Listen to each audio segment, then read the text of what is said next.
Well, good morning, everybody, and welcome to another edition of Stacey Says. Now, today I want to tackle in just a couple of minutes what is probably the number one of two questions that I get all the time. Number one being, how do I pick a knife? What's a good knife? How much money should I spend? Etc., etc. The number two question is, what pots and pans do I get? And we're going to talk about that tomorrow. But for today, let's talk about knives. Now, I've got a ton of knives here. You certainly don't need this many in your kitchen. I've got a lot because I do a lot of different styles of cooking, and I like some specialty knives. But for your kitchen, you basically need three knives. You need one basic paring knife. Show that to you there.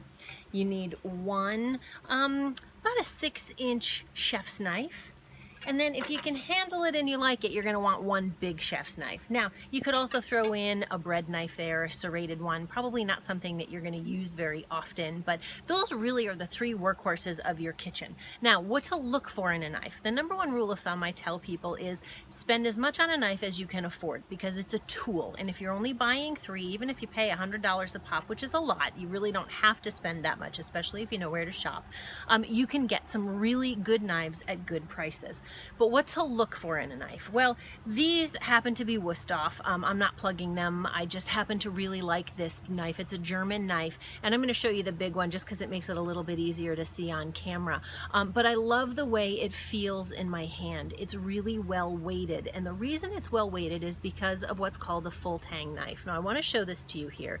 You see how the metal starts at the top and it runs all the way down the handle. That's what you're looking for. It's called a full tang, and this also happens to be made of steel, and it's one piece of steel that's forged. So basically they start with one piece of metal, they cut it out, they sharpen it, they put a handle on it, and boom, you have a knife.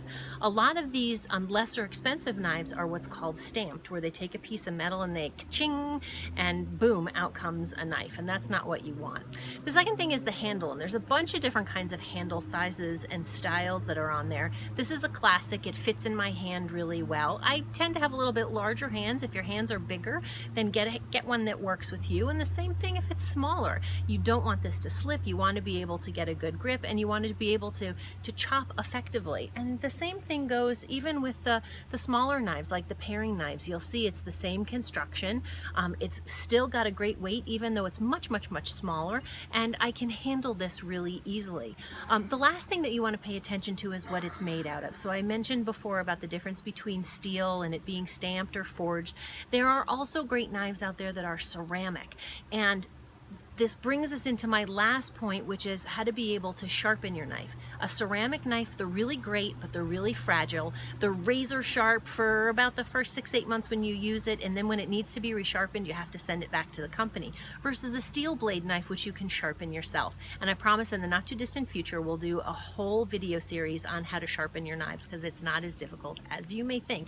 And this thing, not used for sharpening a knife, believe it or not, but we'll get into that at another time. All right, our 3 minutes are up for today. I hope you learned something about how to pick a perfect knife. If you like this information, please share it. If you need some recipes and some things to chop with your knives, go to staceyhawkins.com, and of course join me here tomorrow on Facebook for another episode of Stacey Says, where we're going to talk about pots and pans and how to choose the right ones. All right, have a great day, everybody. Bye.